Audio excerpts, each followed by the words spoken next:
Welcome, college football fans, to a quick, reaction show here to the uh, to the Indiana Notre Dame college football playoff first round game here. This was basically a wrap now. Indiana's scoring now, make it 27-10 with a minute 27 left in the fourth quarter.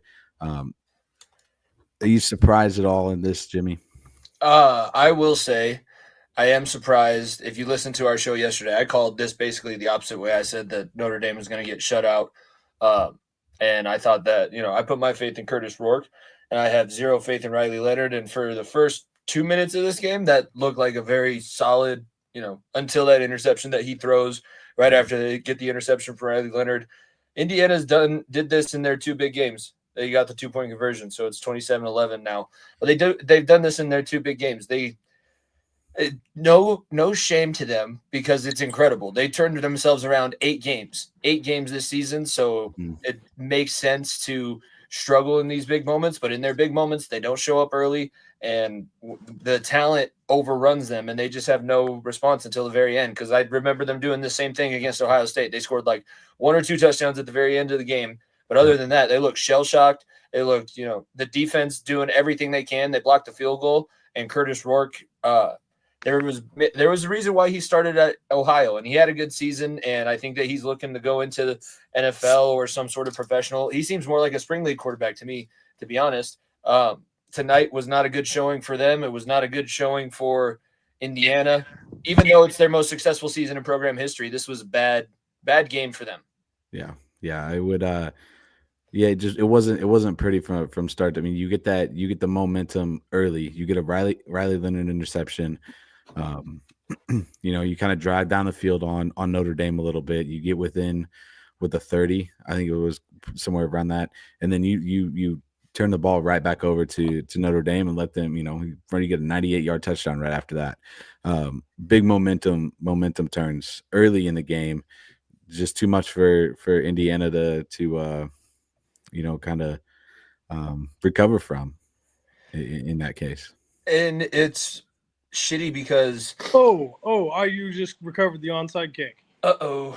It's shitty because these are such big moments for these programs. And like if Indiana wins this game, it's national, it's on ESPN. You go into Notre Dame, and this proves like everything else on the map as a recruit. I'm looking at that as, oh yeah, I'll go play there. They'll be pretty big in the transfer portal, I think, because of what he did this season with the 30 players, and they're all having really successful seasons. But this could have been a bigger opportunity for that high school recruiting, because right now, no high school kid is dying to go to Indiana unless you grow up in Bloomington.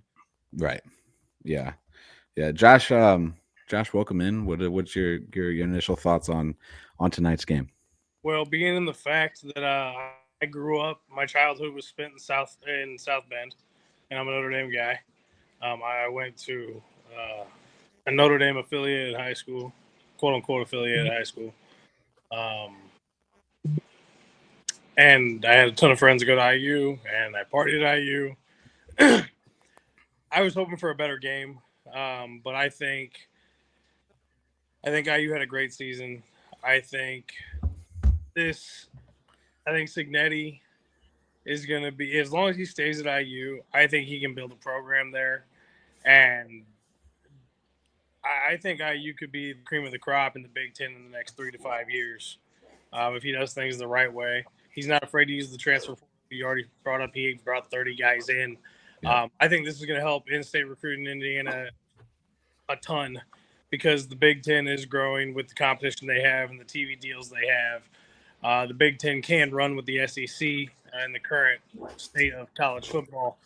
And there's going to be some questions now, though, Josh, because Indiana stole one of those spots from a 3-loss Ole Miss, and I don't like saying it, Alabama. And there's going to be a lot of people tomorrow. I mean, Signetti already had the first question after the Ohio State game. Do you still think you're going to deserve to be in the playoff? There's going to be so many questions of would have Ole Miss or Alabama or one of these other teams that feel like they got snubbed, could they have done something? Because I'll be honest, I was not expecting this good of a showing from Notre Dame. I know that they turned themselves around, but that loss against Northern Illinois scared me. And the only other really good teams they played were Army and Navy, and Navy just beat the crap out of Army. So how good are those games actually? This is them announcing to the rest of the country that they can play. but it's tough. This is a tough situation for them. No, I just think that I think Signetti's never been on a stage like this.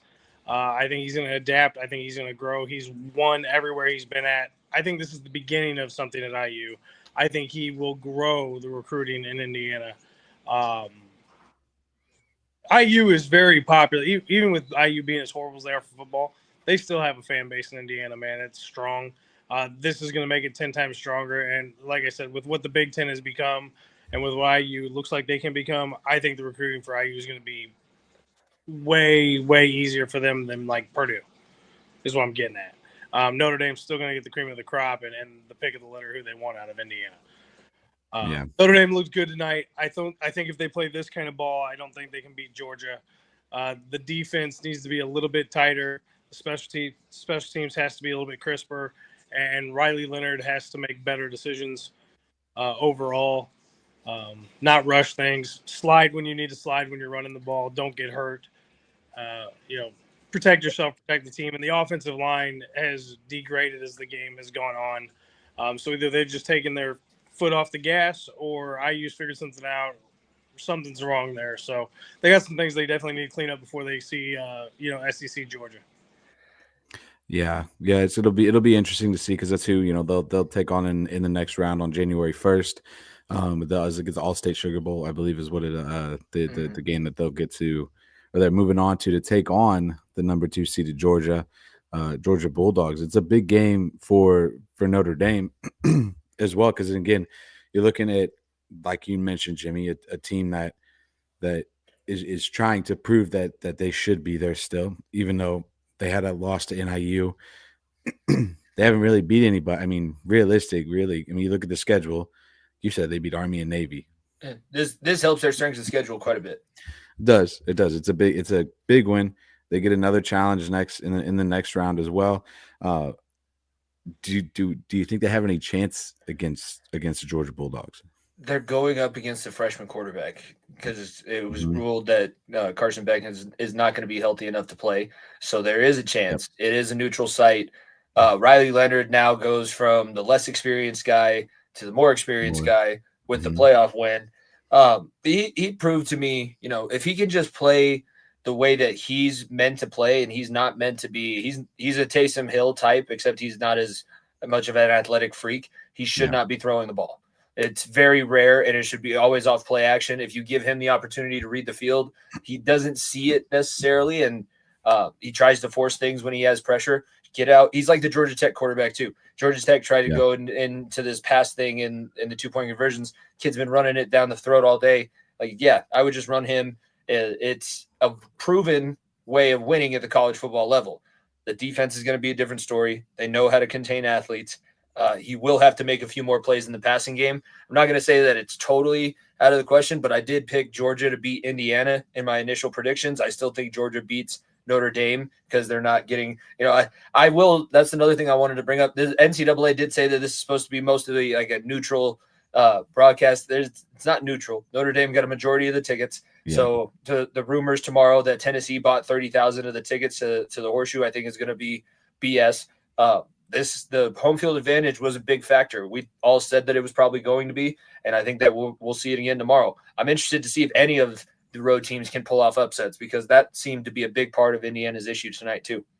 Yeah, you got SMU taking on Penn State, and then you have Tennessee traveling to Columbus as well, and you got Clemson with probably the second longest travel, I would guess. Headed to Texas, take on the Longhorns. We could talk about all those guys tomorrow night if we decided to do this tomorrow night too. What went wrong for Indiana, Josh? They couldn't get their quarterback he's an RPO quarterback. They couldn't establish the run or the pass to get either one going. Notre Dame shut the run down from the very get-go, so they really, without having the run there, he can't develop and do what he does best. And that was the problem. They had a couple plays that didn't go their way. They had a couple plays go their way. This to me was just roster to roster. Notre Dame has better athletes. IU is a very, very good football team, I think. Much better than I anticipated them being. And like I said, I think there's more to come from this team and this coach and this staff if they continue on the trend they're on. But they just couldn't get it going, and I don't know if the lights were too bright. Home field advantage absolutely plays a part, but that's part of the first round of the playoff. That's what it's about. If you're a high ranked team, you get the home field advantage. They should have beat Ohio State if they didn't want to go on the road. Yeah, exactly. Yeah. And that's really what it comes down to. And they had every opportunity to beat Ohio State too. I mean, they had made they had self-inflicted errors that took themselves out of that game. And they kind of had that in this game too, because they could have jumped up front early, and he tried to force that pass across the middle when he could have had the check down short of the first down, and they could have kept moving the ball. But you make mistakes sometimes. These are kids; they're human beings. They don't see everything. They're not getting every angle like we get. So. Riley Leonard did also have like 3 finals to complete this week. Notre Dame's still going to school. I don't know how rigorous the IU education system is, but they were saying Riley Leonard had a cosmology final exam, and then he had 2 presentations to give. And if people don't know this much about college football, he's the guy that got interviewed at Duke after that Monday night win, the comeback. He's like, can I please get an extension on the class? And the professor clapped back at him. He's like, yeah, no, your other teammates got the project done, so I don't know why you didn't finish it beforehand like they did. It's like, you didn't have to call me out, but I mean, it's funny. I saw that little thing too. What was it? It was, finals week, and it was 40 Notre Dame players who had to take finals just yesterday.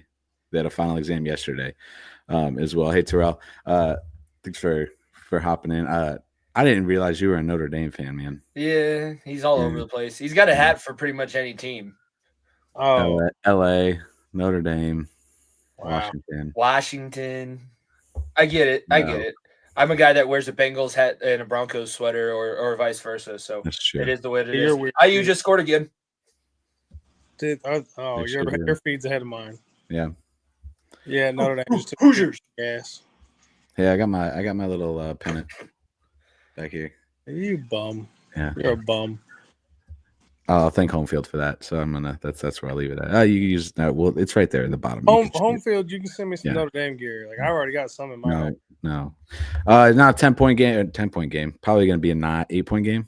If they get the 2, it'll be 8. They get 2-point conversion. And then there's 25 seconds left on the clock. Well, let's be honest. We're all gonna say the score is not reflective of what the game really was. Of course not. No. Of course not, because they're not rushing the passer anymore. I think that's going to be where Indiana should focus their efforts on that offensive line. I like what he was doing with keeping, and he just right off his hands. So it's a 10-point game. That's probably what it's going to be left at. I like what he was doing. Signetti was doing with keeping the offensive linemen that were there around, because that is a position group that needs to have the camaraderie. The talent level is. You can't compete at the Ohio States. You can't compete at the Michigans when they're up. You can't compete against Notre Dame in these playoff situations when your offensive line can't establish that running game, especially when that's what your offense is set up on. If we want to talk about it too, Indiana did kind of get out coached in the coordinators. Notre Dame staff did a hell of a job putting their guys in the right positions and leaning on what was working. Riley Leonard not throwing it well. We can run the hell out of the football. Let's run the ball. We'll turn it into a military academy. So I know, Terrell, that's why I said when Michigan is up, I don't think that they'll be able to handle Michigan's defensive line if Michigan gets the talent that they're supposed to get with the NIL people coming in, unless they revamp their offensive line. Yeah. I was a little – I mean, I at the beginning of the game, I thought Indiana's D-line did fairly well. I thought they played well. I thought they got after Leonard. They got him out of the pocket a little bit. They moved him around. I mean, they did that most of the game. I felt like they – moved him around. It made him uncomfortable in certain spots. Compared to some, oh my God, other styles. Okay. What? He kicked another perfect onside kick. It was almost another. He almost got another one, but Notre Dame recovered it. But the fact that the kicker kicked back-to-back onside kicks perfect, that never happens. Yeah. So I got to give the kicker credit. That's awesome. And I thought the defensive line for Indiana played decently well. You just have there was a lot of missed tackles, a lot of that lot of 98 yard touchdown run should have been stopped like 5 yards downfield, and they did not wrap up. And Jeremiah Love in his first game back after a couple weeks was just full on bodying people, like fully wrapped up and taking guys and bouncing their head off the turf, playing basketball on their way by, like blowing past the free throw line. Jeez, that's what surprised me, because Notre Dame under Brian Kelly and Notre Dame so far under Marcus Freeman hasn't necessarily been a bully. They were bullied tonight. They won that game up front on the offensive line and kept running the football when it was working. Both guys. Love didn't even play a majority of the game. I can't remember the backup that they had in, number 20. He was doing really well and breaking tackles, and that was Aeneas Williams. Yeah. Aeneas Williams. Like if you don't tackle in the playoffs, things come back to haunt you. And if you give up all of these free first downs and these free 98-yard touchdown runs, it's not going to be the easiest thing to come back from. And they learned that. Yeah, and he was the fourth leading running back tonight too. Aeneas Williams was. Price had 11 carries for 32 yards, and then Riley Leonard had 11 carries for 30 yards in tonight's game. But Jeremiah Love, 8 carries, 108 yards. He obviously had the big 98-yard touchdown tonight too. That kind of helped, like, I don't know, just kind of bring that steam through for Notre Dame tonight to get things kind of kick started and to start off the college football playoffs. I mean, I don't know. Just I was a little, again, I don't want to say shocked at the same time. As much as I was rooting for Indiana to pull off the, I guess, so and so upset, because it was 2 11-1 teams, now 11-2, 12-1. Really considered an upset if they're both the same record. It would have been an upset just the brand wise, and it's the first time that they've played since the 90s, and also all of the stats that they kept pulling out at the beginning of the game. Notre Dame is tied for 4th winningest program in FBS history. Indiana is dead last in all of their categories. So Signetti, it was a great season. I Googled you. You did win. Did make conference championship. That's going to be first stepping stone. And then winning in the playoff in this postseason, continuing what you have built. Or one of these big jobs is probably going to come open, and as nice as it is to win at Indiana, there's going to be some other opportunities, and he has Northeast ties. I don't know if there's something there, but college football coaches are the shadiest bunch. Like, if we want to talk about car salesmen, I've told this story a few times. Like, I've sat in a college meeting room and the coach looked at all of us, said, "I'm not going anywhere." We got called back to the facility the same day, like 3 hours later. I luckily woke up from a nap to a text message, "Hey, come back to the facility." "Oh yeah, guys, my buddy got this head coaching job, so bye." Yeah. What happened in 3 hours? Yeah. It's like the whole Kalen DeBoer thing last year. No, he's not going anywhere. He's staying in Washington. This and that. Next day, he's in Alabama. I don't know. One of those things. Eddie seems like the type. I mean, I can see him sitting there for 5 years. Oh, somebody trying to. Oh, there it goes. Gotta say, why are you sitting in the dark? Yeah, my wife was sleeping on the couch. Oh. So I was trying not to wake her up. Okay. Dude, my computer. That works. You guys with your wives and your families, it's cute. It's entertaining. I'm gonna miss a good chunk of the games tomorrow due to Christmas shopping. I'll be at my wrestling tournament, so I'll be watching most of these games back. Yeah. Oh, so you're gonna need me tomorrow night. That's a good possibility, because I'm also going to an Italian family gathering, so I don't know if you're gonna be drunk. I'm not going to be in the best state to be on the internet. That's probably not going to be great. See, that was my worry tonight. Guys, if you're not watching this live and you're watching this after the fact, realize tomorrow night's show could be a blast if Jimmy and I both make it together. It would It would do a little I'll do a polka. Tommy DeVito for you. I don't know, guys. What do you think's gonna happen tomorrow? We'll move on from this before we end things here. Do you think you got Georgia beating Notre Dame by how much? Touchdown. I think a touchdown, maybe a field goal. I think that freshman quarterback is going to keep it close, but the defense for Georgia is going to make plays. That is the experience. That's the most experienced team left in the playoff. So I think it's them, and then the next most experienced is Clemson in recent memory. So Georgia, I think, is able to handle the freshman quarterback with their defense and the running game with Trevor Etienne. They get a touchdown or a field goal win, and if nothing else, I think maybe like 13 is the highest I'll go. Fair. Okay. So I'm thinking if the score gets above, like if Notre Dame wins, it's going to be like a 16-13, 13-10, something like that kind of game, because the defense is just going to come out and just shut the quarterback down and shut the run game down. If this game turns into a running match, then no, I mean, yeah, Georgia's going to probably win it. But if it's in the 20s, man, I think it's anybody's game. I think it's going to be last possession game. I think this is going to be a really good matchup, to be honest with you. I think we're going to get the excitement next on the New Year's night. I think that's what we're going to get. Yeah, I hate that we have to wait till New Year's, till January 1st for this game. And all these guys have to go into the transfer portal and try and figure out where they're going next, while also being in their meeting room and competing for national championships, because we can't move tradition and do everybody a favor and make Army-Navy the opening game instead of the last game and start the playoffs a week earlier. It is what it is. And we also have all of these money ties and conference ties to these bowl games. So we have to use the New Year's Six, no matter what. Right. No matter what. I think there's more bowl eligible teams than not this year. So why not use some of these big bowls to get the guys that aren't in the playoff? And these can just be playoff games. Yep. Yeah. I think that's fair. That's fair. There shouldn't be New Year's Six games if they're part of the college football playoffs. You have the college football players. That's what they're for. You don't need to time into a bowl game. Nobody's going to tune in because it's sponsored by Sugar or Allstate for the Sugar Bowl, and it's not Tostitos for the Fiesta Bowl. They're tuning in for the college football. That's what this is. College football is that big now. Mm-hmm. Yeah. Did you see before we will close things out here? Did you see who was it today that was talking about Paul? It wasn't Paul Feinbaum, was it? I saw him on SportsCenter earlier. How college football is putting like a little gash in the eye of the NFL for having their games tomorrow. I saw this, yeah.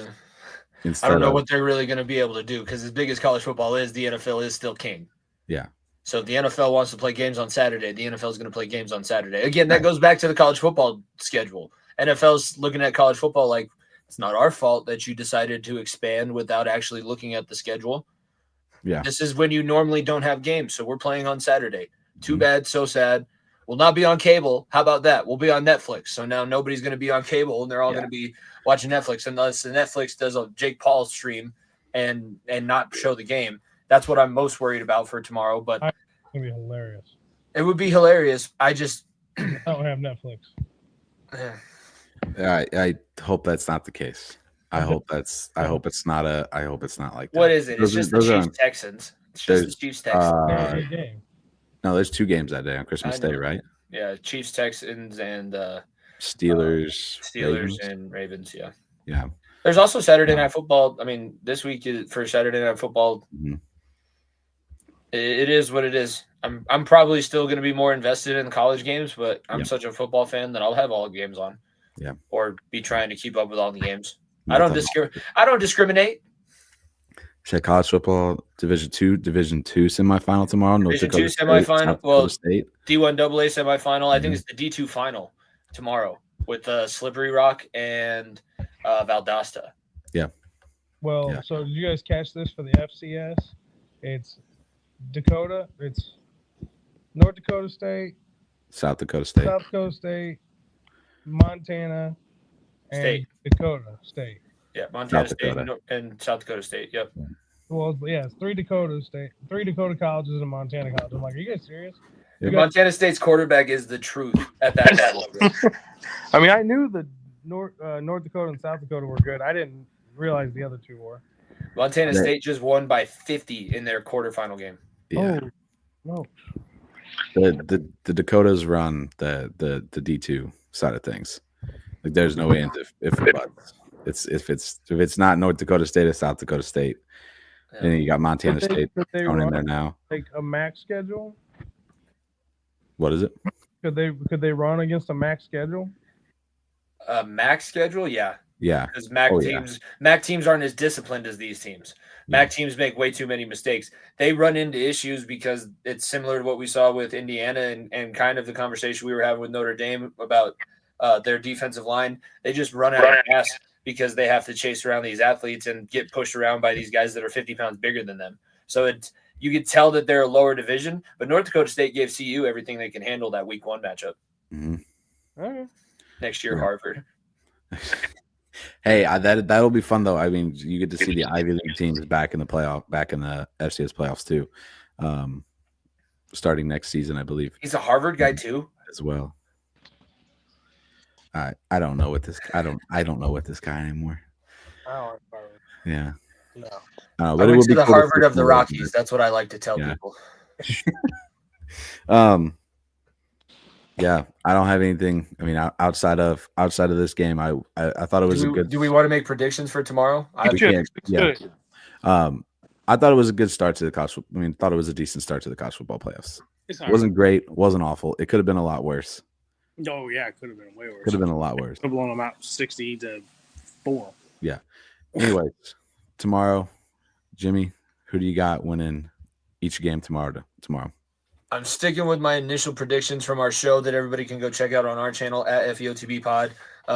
Everybody should subscribe to that one as well as VSN. We had Tennessee over Ohio State by 4. I picked that 28-24. I have Texas over Clemson 21-10, and I had SMU getting a field goal win in Happy Valley 27-24. Go Mustangs. Okay. State, Tennessee. And what's the other game? Texas. Ohio State, Tennessee, Clemson, Texas, and Penn State, SMU. Yeah, Texas, Tennessee, and Penn State. Okay. I don't have scores because I haven't looked at spreads and I haven't looked at any of that stuff. I got to do that before tomorrow and get you stuff. It's fine. It'll be tomorrow. Take it out tomorrow. And whatnot. I'm gonna go Tennessee. I think Tennessee gets a win. I think they're a better team than Ohio State. Just put that out there. I do. And then not because of strength of schedule stuff. It's just I think they're a better football team than Ohio State is. Probably gonna prove me wrong because they can. Texas wins that one too, and then I'm gonna go SMU. I like the idea of somebody's going to get upset. And if it's anybody, it's going to be SMU over Penn State. James Franklin gets fired before Ryan Day. That's nuts. It's probably not going to happen. I think that he's cemented himself for another 15 years because who's going to go to Penn State and coach? Right. That's fair. Coach Signetti. There you go. Oh, Jesus. You go 11-1. You should be in the college football playoffs. Should be in. Yep. Your one loss was to Ohio State. They should be in, but the other teams that they left out should also be in because it should be 14 teams. Okay, so you know how you fix this? You want me to tell you how you fix this? You bring back the BCS system for rankings for the playoffs. So you have the computer. Oh, I mean, the computer would probably have done a better. Well, because I don't know if it would have done a better job. The computer run it. I don't know if it would have done a better job. I think they should expand it and then get rid of the buys, like use conference championships to decide home games if they're going to still mean anything. You can get rid of conference championships at this point because winning your conference this year gets you a bye, but did Oregon really benefit from winning the Big Ten? No, they're going to have to play Ohio State or Tennessee. And then Texas or Arizona State. And Arizona State has proven time and time again that they'll punch people in the mouth and they don't give a shit. So I think that they have the much tougher side of the bracket, and all these teams that lost their conference championship, or a team like Boise State that's playing in a weak-ass conference, they actually got benefit from it. Mm-hmm. Yeah, because I think they could they could beat Penn State and they could beat SMU. They could beat both those teams. They were a 3-point game against Oregon back at the beginning of the season. Yeah. You know, Boise State could beat SMU and Penn State. Yeah, but then I'm also thinking about Boise State. Like, if you shut down Genty, who's throwing the ball? That's And true. Who's he throwing it to? That's 100%. Can they throw the forward pass, or are they just turning around and handing it to number 2 80 times a game? Because I feel like that's the majority of highlights. That's all I saw from Boise State. That's it. Yeah. That's why he should have won the Heisman. Oh boy, here we go. Did he though? He didn't. So okay. I'm just saying. Anyways, he didn't. didn't. We know who the Heisman winner was, and he resides in Colorado. Yeah, he sure does. Undeservingly, but he resides in Colorado, where I don't know how it can be undeserving at this point. I don't know how it can be undeserving at this point because he got the award, and the only reason why it was even close is because everybody spent a month and a half trying to tear him down because nobody likes having the winner be one a month out. So I think he only got it because he goes both ways. That's my only thing. I think he's a hell of a defensive back. And I think he's just above average as a receiver. Top 6 is not just above average. He's top 6 in receiving yards. He was top 4 in touchdowns. For his conference player or for a national? For national across the board. Yep. He was actually a better offensive player than defensive player this year. But wasn't he more impactful on defense though? He had a couple really good plays on defense that won games, but he was making way more plays and winning way more games on offense. Okay, so do you think what position is going to translate in the NFL is what I'm getting at. He could legitimately play both, but he plays receiver really well because he knows the defensive back position better than anybody. Yeah, which is the most, at least from what I've seen so far, NFL GMs are putting him as more of a cornerback than a wide receiver. I was saying, I think just by watching film on him, and I don't know all of his stats, I don't pay that much attention to Colorado, to be honest. But I've watched a lot of his clips and his highlights.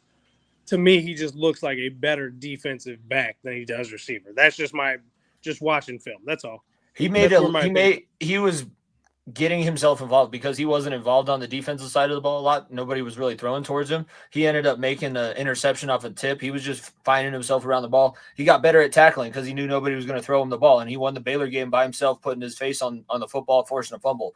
I think that, I've said it. I think what screwed Ashton Jeanty the most was his loyalty to Boise, because if he does what he did this year in a conference where he doesn't play the teams that he did, he probably wins the award because that was a hell of a season. Right now, it looks like you were only touching Barry Sanders' records because you were playing in the Mountain West Conference. Yeah. And that's, I think, what was the biggest selling point. Also, the two-way player, also the athletic prowess that we see out of Travis Hunter, like doing things that he's never been able to do. I think that it was going to be deserving whoever won it. But I don't think that you can say the person who did win it is undeserving because they proved it on the field with what they did. Yeah. Yeah. It's a fair enough argument for me to change my statement. I think it was incorrectly awarded then. Yeah, there's that. That makes a lot more sense because I think every year there's a guy there's somebody else that probably somebody's going to have an opinion, probably should have won it. So I have no issue with that. I just don't like saying the undeserving thing. And I don't like how the narrative is now flipped. Like they're doing everything they can to like put him into the media in a bad way, like talking about his relationship. And I just think that's wrong. Like, what does Deion done that's so bad that everybody associated with Deion now gets attacked in the media? Like, I feel like the last week and a half, ever since he's won the award, has been all about his personal life. And that's neither here nor there. He never brought it up himself. So why is everybody else talking about it? Right. I must have missed this because I have not seen anything. I'm in a bubble. Okay. I live I've not seen 40 minutes away from the campus. It's all I see right now. My entire social media feed is just, she's going to steal his money. She's going to steal his money. I would be you can't be speaking on another man's situation like that. Yeah. The guy's going to go top 5 in the NFL draft. That's the least of his worries right now is what other people think about what his.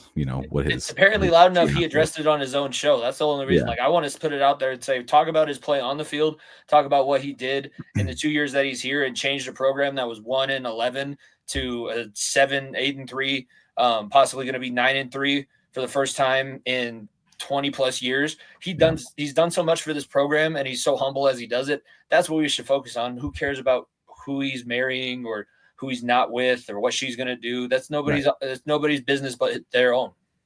Yep. 100%. 100%. 100% agree with that. Just it just doesn't make it. There's no place for it. There's just no place for it. So Leave people's personal lives alone, in my opinion. But that's just me. Yeah. Yes. Absolutely. Any final thoughts on today's game? A dud overall. I love the result. IU potentially has a future as something to be reckoned with in the Big Ten. That's fair. Potentially. Yeah. I think the Big Ten has a lot to offer in the next several years. And I think we'll continue to talk about Notre Dame in this position or relatively close to this position for the next 4 to 6 seasons. Yeah. Yeah, I think that both these teams need to take advantage of the opportunity. That was probably – I can't wait to see the reviews and the ratings because I feel like there was a lot of people watching this game and talking about this game.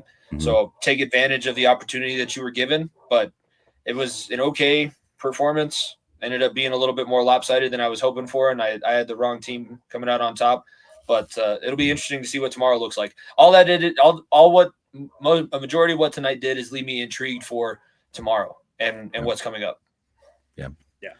It should be fun. You get 3 more games starting out with Penn State, SMU, and then Clemson, Texas, and then you get to finish off with the night finale, Tennessee at Ohio State. Thanks for watching. Appreciate it. Don't forget to hit the subscribe button, hit the like button. Let everybody know that we're out there and possibly see you tomorrow night for tomorrow's recaps of tomorrow's games. So we'll see you then. Again, thanks for watching. Plant the flag, Vols. Jimmy. That's Josh. I think they're more worried about taking the goalpost out of and putting it in the Ohio River. So that'd be awesome, dude. Yeah. I'd love it. It's illegal. It's illegal now. It's illegal. Yeah, you can't flag plant. Did they actually pass it? Yes, they did. They did? Yes, they did. Oh my gosh. I didn't think that was. It passed. I didn't think that was gonna pass. There's enough petty Ohio State people in the state legislature that it passed. That's crazy. Wow. That's crazy. I get it for the safety of the players, but overall, come on. Come on. Who started the brawl? Ohio State. That's true too. It's true. It's true. And I don't like Michigan. Yep. We'll see you tomorrow night. Adios, fellas.